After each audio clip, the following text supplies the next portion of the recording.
Hello friends, welcome to my channel. నేను మీ రంజిత్ నండి. ఈరోజు ఈ వీడియో ద్వారా నేను మీకు ఒక మంచి యూజ్ఫుల్ ఇన్ఫర్మేషన్ని మీ ముందుకు తీసుకొస్తున్నాను ఫ్రెండ్స్. ఈ వీడియోలో నేను చెప్పే విషయాలు ఫార్మా ఇండస్ట్రీలోకి కొత్తగా ఎంటర్ అవుదాం అనుకునే ఫ్రెషర్స్కి, అట్లాగే ఇంకా ఫార్మా గురించి తెలుసుకోవాలని అండ్ ఈ ఆర్గనైజేషన్స్లోకి ఎంటర్ అవ్వాలనుకునే న్యూ ఎంట్రన్స్కి చాలా ఉపయోగపడుతుంది ఫ్రెండ్స్. ఓకే ఫ్రెండ్స్, ఇంకా వీడియో టాపిక్లోకి వెళ్తే, ఫార్మా ఇండస్ట్రీలో ఇంటర్వ్యూ ఫేస్ చేయాలంటే ఏమేమి పాయింట్స్ మనం కన్సిడర్ చేసుకోవాలి, వేటిని మనము మెరుగుపరుచుకుంటే ఫార్మా ఇండస్ట్రీలో జాబ్ ఈజీగా మనం అచీవ్ చేయగలం అనేది ఈ వీడియోలో నేను ఎక్స్ప్లెయిన్ చేయబోతున్నాను. మన మెయిన్ టాపిక్లోకి వెళ్ళబోయే ముందు ఫ్రెండ్స్, మీకందరికీ నేను ఒక ఇంపార్టెంట్ సజెషన్ ఇస్తాను. అదేంటి అంటే ఫ్రెండ్స్, నేను చాలామంది న్యూ ఎంట్రన్స్ దగ్గర కానీ ఫ్రెషర్స్ దగ్గర కానీ వినే ఒకే ఒక డైలాగ్ ఏంటి అని అంటే, మేము ఫార్మా ఇండస్ట్రీలోకి నిజంగానే జాబ్ వస్తే అక్కడికి వచ్చి జాబ్ చేయగలమా, కనీసం మేము ఇంటర్వ్యూ అటెండ్ అవ్వగలమా, ఇట్లాంటి సెల్ఫ్ కాన్ఫిడెన్స్ లేని మాటలు మేము వింటూ ఉంటాం ఫ్రెండ్స్. మీకు అందరికీ నేను ఒకటే చెబుతున్నాను ఫ్రెండ్స్, అందరం ఎంఎస్సీలు చదువుకున్నాం, అట్లాగే లేకపోతే అందరం ఎంఫార్మా కంప్లీట్ చేసాం. ఇట్ ఇండికేట్స్ అందరూ పోస్ట్ గ్రాడ్యుయేట్స్ అంటే దీంట్లో ఎక్స్పర్ట్స్. సో మీకు మీరు చెప్పుకోండి ఫ్రెండ్స్, మీరు దేనికి తీసిపోరు. ఫార్మా ఇండస్ట్రీ అనేది మీలాంటి ఎంప్లాయీస్, మీ సేమ్ వాళ్ళు కూడా మీలాగే చదువుకుని వచ్చి చేస్తున్నాయి. వాళ్ళ మేనేజర్స్ కానీ లేకపోతే జిఎంలు అండ్ పైనుండే సర్కిల్ అంతా కూడా మీలాగానే చదువుకుని వాళ్ళు ఎంటర్ అయిన వాళ్ళే. సో మీరందరూ మైండ్లో ఈ విషయాన్ని దృష్టిలో పెట్టుకోండి ఫ్రెండ్స్. అండ్ ఇంకొకటి మీకు అందరికీ నేను ఇచ్చేది ఏంటంటే, ఒక బెస్ట్ థింగ్, ఎవరికైనా ఏదైనా సందేహం, నేను ఒకవేళ ఫార్మా ఇండస్ట్రీలోకి వెళ్ళిన తర్వాత జాబ్ చేయగలనా లేదా అనే సందేహం మాత్రం ఎటువంటి పరిస్థితుల్లోనూ పెట్టుకోండి మాకండి ఫ్రెండ్స్. ఎందుకు అనంటే, మిమ్మల్ని ఒక జాబు ఆఫర్ చేసిన తర్వాత లేదా మీకు జాబ్ వచ్చిన తర్వాత ఇమీడియట్గా ఏ ఆర్గనైజేషన్ డైరెక్ట్లీ తీసుకెళ్ళిపోయి మీరు జాయినింగ్ రోజే మిమ్మల్ని ఒక వర్క్లో కూర్చోబెట్టేసి ఈ వర్క్ చేయమని ఏ ఆర్గనైజేషను చెప్పదు. ప్రతి ఒక్క ఆర్గనైజేషన్కి ఒక డిసిప్లిన్ ఉంటుంది, ఒక రూల్స్ ఉంటాయి. సో ఆ రూల్స్ ప్రకారం ట్రైనింగ్ డిపార్ట్మెంట్ అనే ఒక సపరేట్ సెక్షన్ ఉంటుంది. ఆ సెక్షన్లో మీకు 100% తర్ఫీదుని ఇచ్చిన తర్వాత లేదా ట్రైనింగ్ ఇచ్చిన తర్వాత మీరు ఇండిపెండెంట్గా మీ అంతటా మీరు వర్క్ చేయగలరు అన్న కాన్ఫిడెన్స్ వాళ్ళకి వచ్చిన తర్వాతే ఆ ప్రొసీజర్స్ ప్రకారము మిమ్మల్ని మీ అంతటా మీరు వర్క్ చేయడానికి అలౌ చేస్తారు. సో ఇది మాత్రం మైండ్లో బాగా గుర్తుపెట్టుకోండి ఫ్రెండ్స్. ఓకే ఫ్రెండ్స్, మన వీడియో టాపిక్లోకి వెళ్ళిపోదామా ఇంకా? ఓకే, నేను చెప్పిన ఈ పంచసూత్రాల్లో ఫస్ట్ పాయింట్ వచ్చి ఫ్రెండ్, ఎక్కడైనా ఏ ఇంటర్వ్యూలో అయినా మీకు ఫస్ట్ వచ్చే క్వశ్చన్ ఏంటి అంటే, tell me about your self, అంటే మీ గురించి ఎక్స్ప్లెయిన్ చెయ్యండి అని. గుర్తుంచుకోండి friends, first impression is the best impression. అంటే మీరు మీ ఫస్ట్ స్టేజ్లో ఎట్లా ఇంప్రెస్ చేస్తారో ఇంటర్వ్యూవర్ని, మీకు చేసే ఇంటర్వ్యూవర్ని, సో ఆటోమేటిక్గా తర్వాత టైం అంతా కూడా మీకు అంత పాజిటివ్గా వెళ్ళిపోతుంది. సో ఈ ఒక్క విషయాన్ని మైండ్లో పెట్టుకోండి. సో అలా మీరు మీ కళ్ళల్లో eye contact with me interviewer, అంటే లైక్ మీరు ఇంటర్వ్యూయర్ని చూస్తా, అంతేగాని ఎక్కడో చూస్తా లేకపోతే షివర్ అయిపోతా ఆన్సర్లు చేయటం ఇట్లాంటివన్నీ చేయొద్దు ఫ్రెండ్స్. ఈ పర్టిక్యులర్ స్టేజ్ అంటే ఈ ఫస్ట్ క్వశ్చన్ యొక్క మెయిన్ ఉద్దేశం ఏంటంటే, మీరు ఆల్రెడీ మీ సీవీలో మీ పర్సనల్ డీటెయిల్స్ లేకపోతే మీ కాంటాక్ట్ డీటెయిల్స్ అన్నీ పెడతారు. ఇంటర్వ్యూయర్కి ఆ డీటెయిల్స్ మీ సీవీలో చూసుకోలేక కాదు, తెలియక కాదు. మెయిన్ ఉద్దేశం ఏంటి అని అంటే, మిమ్మల్ని ఈ ఇంటర్వ్యూ వాతావరణానికి అలవాటు చేయడానికి అండ్ మీరు తర్వాత ఆయన అడిగే క్వశ్చన్స్కి మీరు ఎప్పుడైతే అలవాటు పడ్డారో ఆటోమేటిక్గా మీ యాక్చువల్ మైండ్ సెట్తో మీరు ఆన్సర్స్ చేస్తారు, ఫ్రీగా మూవ్ అవుతారు అనే ఒక ఉద్దేశంతోనే.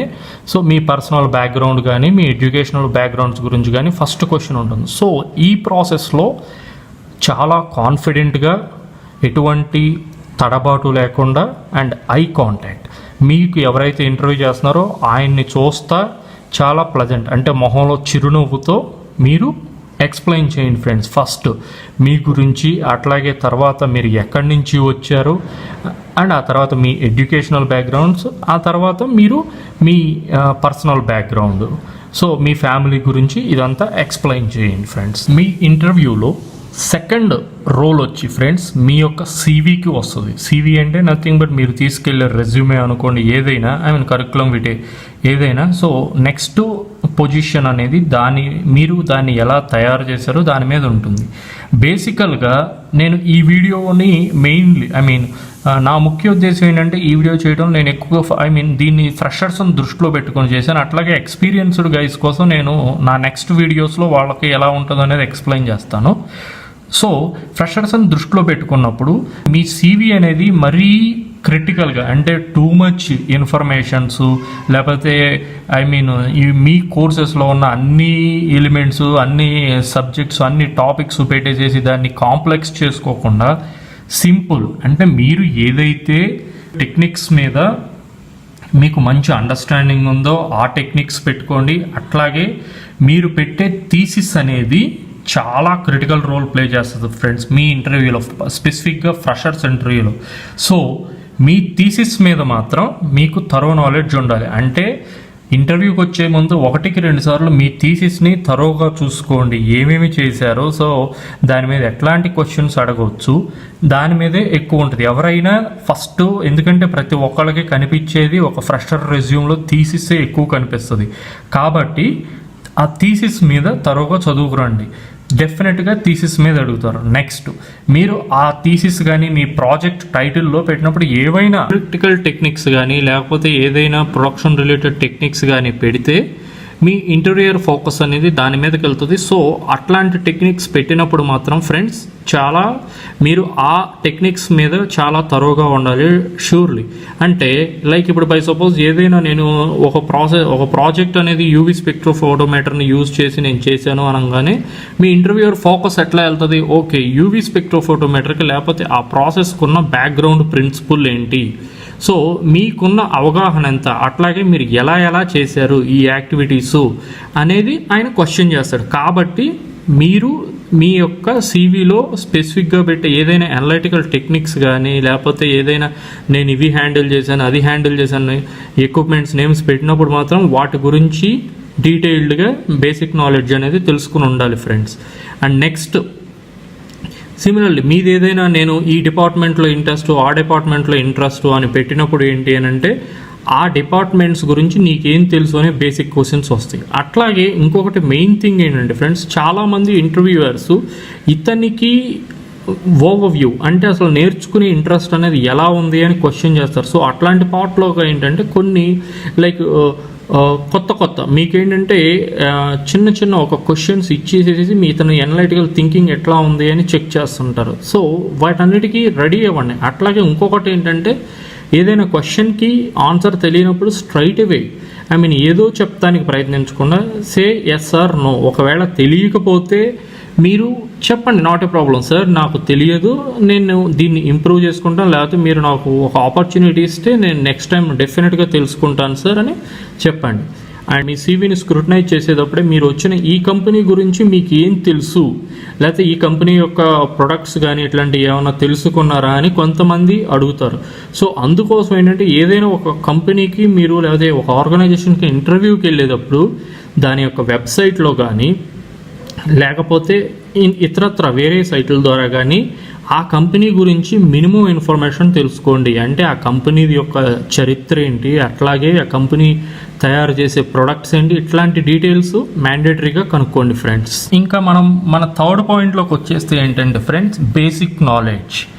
అసలు వీళ్ళకి బేసిక్ నాలెడ్జ్ ఎలా ఉంది అంటే ఇతను చదివిన లేకపోతే పోస్ట్ గ్రాడ్యుయేషన్ బ్యాక్గ్రౌండ్లో కానీ ఎక్కడైనా మీకు వచ్చే సిలబస్ మీద మీరు ఆల్రెడీ లేకపోతే ఎడ్యుకేట్ అయిన సిలబస్లో ఉండే బేసిక్ క్వశ్చన్స్, కొన్ని టెర్మినాలజీస్, వీటి మీద ఇంటర్వ్యూయర్ బేసికల్గా క్వశ్చన్ చేస్తాడు. ఒక ఇంటర్వ్యూ చేస్తున్నాడంటే ఆ ఇంటర్వ్యూయర్కి ఒక అవగాహన ఉంటుంది ఫ్రెండ్స్. ఎందుకంటే వాళ్ళు ఫ్రెషర్స్తో చేసేటప్పుడు ఒక రకంగా చేస్తారు, అట్లాగే సీనియర్స్ లేకపోతే ఎక్స్పీరియన్స్డ్ గైతో చేసేటప్పుడు ఒక రకంగా చేస్తారు. ఫ్రెషర్ నుంచి అతనేమి రాకెట్ సైన్స్ ఎక్స్పెక్ట్ చేయడు.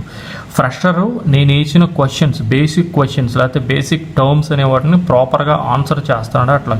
సో ఇంటర్వ్యూకి వచ్చేటప్పుడు మెయిన్ థింగ్ ఏంటి అని అంటే మీ అకాడమిక్స్లో మీరు బాగా యూటిలైజ్ చేసే, మీరు లేకపోతే వాడుకలు బాగా ఉండే, ఇప్పుడు ఫార్మాస్యూటిక్స్ ఉన్నాయి అనుకో, అసలు డోసేజెస్ ఫార్మ్స్ ఎలాంటివి, లేకపోతే ఏంటి అసలు types, what are all different drug delivery systems, ఇట్లాంటి బేసిక్ క్వశ్చన్స్ అనేవి ప్రిపేర్ అయ్యింటండి ఫ్రెండ్స్. అండ్ ఫోర్త్ పాయింట్ అనేది ఏంటి అని అంటే బేసికల్గా ఇదంతా ఎవాల్యూషన్ ఫ్రెండ్స్. ఫ్రెషర్ ఎంత కాన్ఫిడెంట్గా క్వశ్చన్స్కి ఆన్సర్ చేస్తున్నాడు అండ్ ఒక క్వశ్చన్ అడిగినప్పుడు దాన్ని ఏ విధంగా అండర్స్టాండ్ చేసుకుంటున్నాడు. అలాగే నేను ఇంతకుముందు మీకు ఎక్స్ప్లెయిన్ చేసినట్టు యాటిట్యూడ్, ఫేషియల్ ఎక్స్ప్రెషన్స్ ఎలా ఉన్నాయి అంటే ఏదైనా నెగిటివ్గా బిహేవ్ చేస్తున్నాడా ఏంటి అనేది బేసికల్గా టెస్ట్ చేస్తారు ఫ్రెండ్స్. ఎందుకు అని అంటే సూపర్వైజర్ కింద పనిచేయాలో ఆయనే ఫస్ట్ ఇంటర్వ్యూయర్గా ఉంటాడు. సో ఆబ్వియస్లీ ఏ ఇంటర్వ్యూయర్ అయినా ఆయన ఎక్స్పెక్టేషన్ ఏంటంటే నేను రిక్రూట్ చేసుకుని రేపొద్దున నాకు రిపోర్ట్ చేసే క్యాండిడేట్స్ అనేవాళ్ళు యాటిట్యూడ్ ఎలా ఉంది అంటే ఒక పని చెప్తే దాన్ని చేసుకుని వెళ్ళేటట్టున్నారా, లేకపోతే నేను చెయ్యను లేకపోతే వేరే రకంగా బిహేవ్ చేసే నెగిటివ్ విధంగా బిహేవ్ చేస్తున్నారా అనేది మెయిన్గా ఫ్రెషర్స్ కేసులో చెక్ చేస్తారు ఫ్రెండ్స్.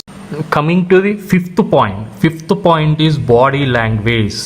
మనము ఇంటర్వ్యూకి వెళ్ళినప్పుడు మనం ఎలా ప్రజెంట్ చేస్తున్నాము, మన బాడీ లాంగ్వేజ్ లేకపోతే చేతులు తిప్పడం ఇట్లాంటివి ఎలా ప్రజెంట్ చేస్తున్నాం, అట్లాగే మన బాడీ యాటిట్యూడ్, మనము ఒబీడియంట్గా బిహేవ్ చేస్తున్నామా లేకపోతే ఒక పని చెప్తే నేను చెయ్యను అన్నట్టు లేకపోతే యారోగెంట్గా బిహేవ్ చేస్తున్నామా అనేది చాలా కేర్ఫుల్గా మనకు తెలియకుండానే అబ్జర్వ్ చేస్తూ ఉంటారు.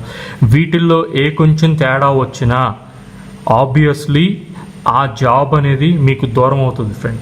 మీరు ఎప్పుడైతే మీ ఇంటర్వ్యూలో పాజిటివ్ యాటిట్యూడ్ను ప్రదర్శించారో ఆటోమేటిక్గా ఏ ఆర్గనైజేషన్లోకైనా మీ పాదం మోపడం అనేది చాలా సులభతరం అయిపోతుంది ఫ్రెండ్స్. మీ విజయాన్ని ఎవరో ఆపరు. So all the best friends. ఈ వీడియో మీకు నచ్చిందని ఆశిస్తున్నాను ఫ్రెండ్స్. ఈ వీడియో కానీ మీకు నచ్చితే మీ ఫీలింగ్స్ని మాకు లైక్ తెలిపి మమ్మల్ని సపోర్ట్ చేయండి. అలాగే ఇలాంటి ఉపయోగకరమైన వీడియోస్ని మళ్ళీ మా నుండి చూడటానికి మా ఛానల్ని సబ్స్క్రైబ్ చేయండి. Thank you friends.